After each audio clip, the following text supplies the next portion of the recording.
warahmatullahi wabarakatuh. A'udzu billahi minasyaitonir rajim. Bismillahirrahmanirrahim. Alhamdulillahi rabbil alamin. Wa bihi nasta'in ala umurid dunya waddin. Wassalatu wassalamu ala asyrafil mursalin wa ala alihi wa sahbihi ajma'in, amma ba'd. Bapak Ibu hadirin hadirat rahimakumullah, monggo wonten kesempatan ingkang sae menika kita tansah muji syukur wonten ngarsanipun Allah Subhanahu wa taala, sebab kanthi lantaran nikmat taufik hidayah saha inayahipun kita saged makempal wonten majelis ingkang insyaallah barokah kanthi sehat wal afiyah. Sholawat ugi salam mugi katur wonten junjungan kita Nabi Agung Muhammad sallallahu alaihi wasallam. Mugi-mugi kita sedaya minjang wonten yaumil qiyamah pinaringan syafaatipun. Amin ya rabbal alamin. Bapak Ibu hadirin hadirat rahimakumullah, dalu menika kita tasih membahas hadis kedua kitab Arba'in Nawawi. Kula waos tapi kula potong nika sesuai kalih materi pada malam ini. Bismillahirrahmanirrahim. Qala ya Muhammad akhbirni anil Islam. Faqala Rasulullah sallallahu alaihi wasallam, al-islamu an tashhada an la ilaha illallah wa anna Muhammadan Rasulullah wa tuqimas shalah wa tu'tiyaz zakah wa tasuma Ramadan wa tahujjal baita in istata'ta ilaihi sabila. Qala sadaqta. Kanjeng Nabi dipun tangleti kaitanipun masalah Islam. Beliau menjawab, Islam adalah syahadat, sholat, zakat, puasa, dan haji. Nah, pada kesempatan yang lalu kita sudah membahas beberapa hal tentang haji. Karena hari ini kita menjelang puasa, maka saya ingin menyampaikan pembahasan tentang yang tadi disebut, tapi mengulang dikit, walaupun sebenarnya tidak mengulang karena ini agak berbeda dikit, yaitu pembahasan tentang puasa. Bapak Ibu, syarat wajib puasa itu ada 3. Artinya siapapun yang memenuhi ketiga syarat ini, dia wajib melaksanakan ibadah puasa di bulan Ramadan. Yang pertama adalah muslim. Sebagaimana dawuhnya Allah dalam Al-Quran surat Al-Baqarah 183, Allah tegaskan, ya ayyuhalladzina amanu kutiba alaikumus syiyam. Al-ayah. Wahai orang yang beriman. Di sini beriman maksudnya muslim. Jadi di Quran itu kalau ada nyebut iman, ya kadang maksudnya Islam, nyebutnya Islam maksudnya iman. Kadang nyebutnya iman, maknanya iman. Nyebutnya Islam, maknanya Islam. Tapi dalam konteks ayat ini yang dimaksud ya Islam. Wahai kaum muslimin, berpuasalah. Berarti sing wajib poso wong muslim. Tidak muslim tidak wajib puasa. Setiap muslim berarti wajib puasa jika memenuhi syarat wajib. Yang kedua adalah baligh dan berakal. Tidak baligh tidak wajib puasa, tidak punya akal tidak wajib puasa. Berarti yang wajib puasa adalah orang yang punya akal dan baligh. Dan yang ketiga, mampu untuk berpuasa. Kalau orang udah sepuh, umurnya 89 tahun, dia sudah tidak mampu puasa, tidak wajib puasa. Tapi bagi orang yang mampu berpuasa, dia dituntut untuk berpuasa sesuai dengan kemampuannya. Nah, orang tidak mampu itu faktornya ada dua. Pertama, faktor asli, yang kedua faktor baru.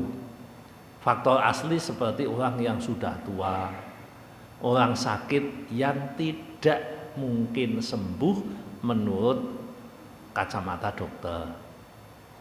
Nah, yang dadaan, yang baru itu bisa karena pekerjaan yang berat, bisa karena hamil, bisa karena menyusui, atau faktor-faktor baru yang membuat dia itu tidak mampu melaksanakan puasa. Nah, dari dua itu beda sikap.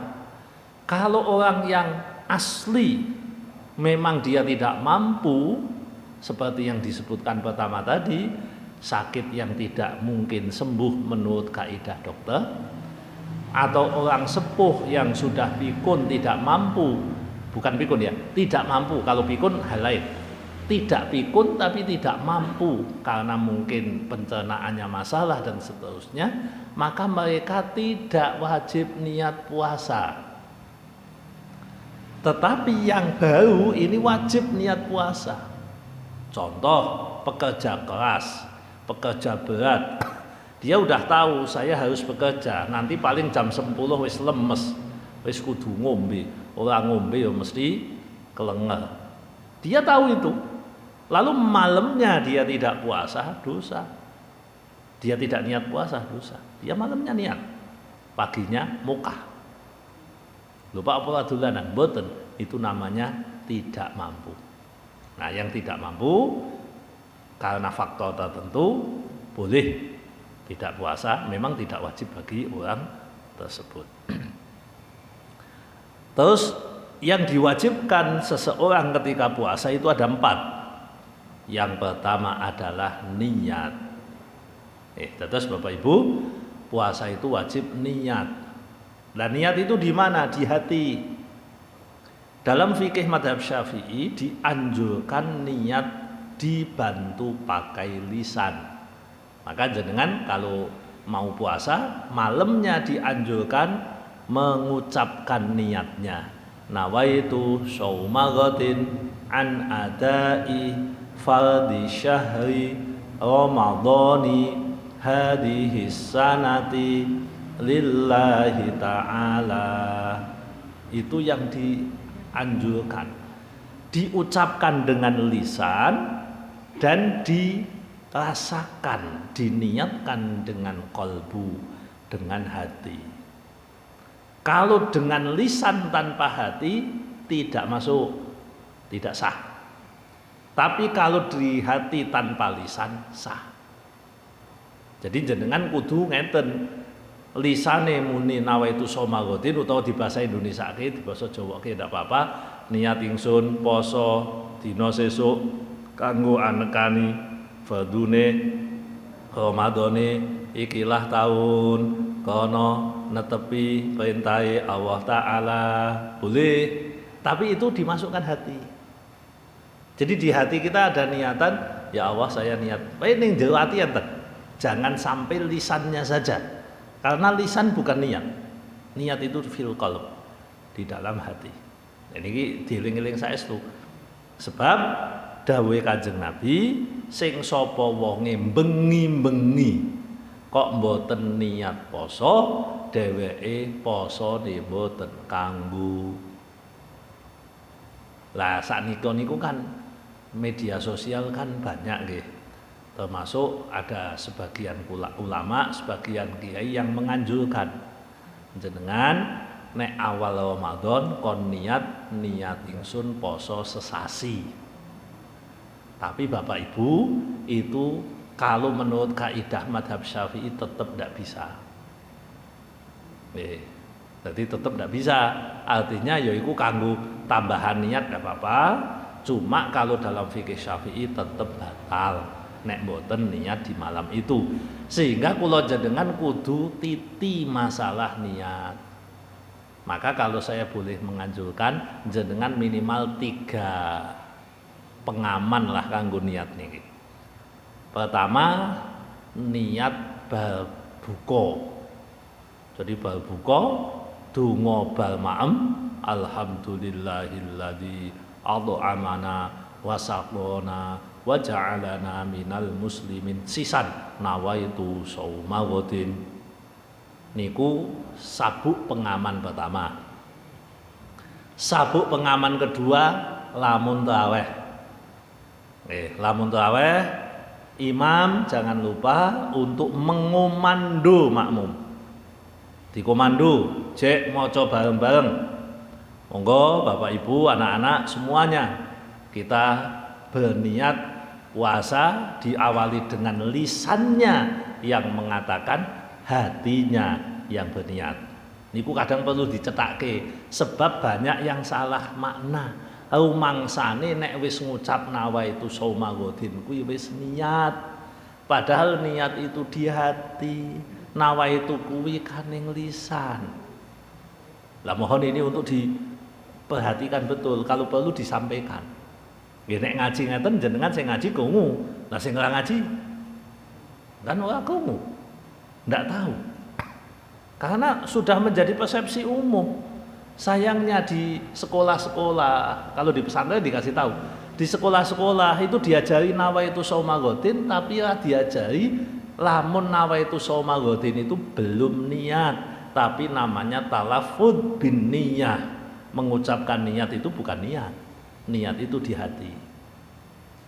Terus niki perlu diperhatosaken kula panjenengan. Oh iya, berarti niate ning jero ati. Niku dikandani. Jadi niku kanggo mancing ati.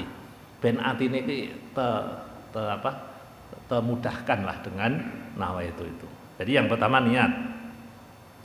Yang kedua, menahan diri dari makan, minum dan hubungan suami istri di waktu siang hari. Nah niki pun mafhum lah insyaallah. Kula panjenengan mangan, minum, hubungan suami istri di waktu siang itu tidak boleh. Cuma yang jadi pertanyaan itu masalah hubungan suami istri. Kuwi nek ana suami istri hubungan di siang hari, terus sing kudu mbayar denda, sing didenda niku sing lanang apa sing wedok? Piye enake, Pak? Nah, ini para ulama memang ada perbedaan sedikit. Nah, sebagian besar mengatakan sing didenda sing lanang walaupun sing ngajek sing wedok. Piye kuwi juga? Karena dalam hadis Nabi itu disebutkan bahwa sing kon bayar kuwi sing lanang. Jadi ana wong lanang cerita, Kanjeng Nabi ketiwasan, kula niku awan Ramadan kumpul bojo. Wah, lebih itu sampean. Sampean kudu medhekno budak, kula ra duit Kanjeng Nabi. Ya wis poso swidak dina Kanjeng Nabi. Sedina wae kacau kok. Apa meneh swidak dina? Wah mboten kuat kula. Ya wis ngekeki makanan wong swidak. Kanjeng Nabi kula niku wong miskin, mboten gadah swidak. Akhire ana wong nggawa kurma kalih keranjang, Mas mriki sampean gelem sedekah. Lah damel napa Kanjeng Nabi? Iki kanggo mbayari kafarohe wong iki. Lalu dibayari, sesudah selesai kemudian Nabi mengatakan udah kembalikan. Nah, iku sing dikongkon sing lanang. Sing wedok ora bojomu kandhani ngono, ora ngono. Dadi sebagian ulama terus mengatakan sing wedok aman.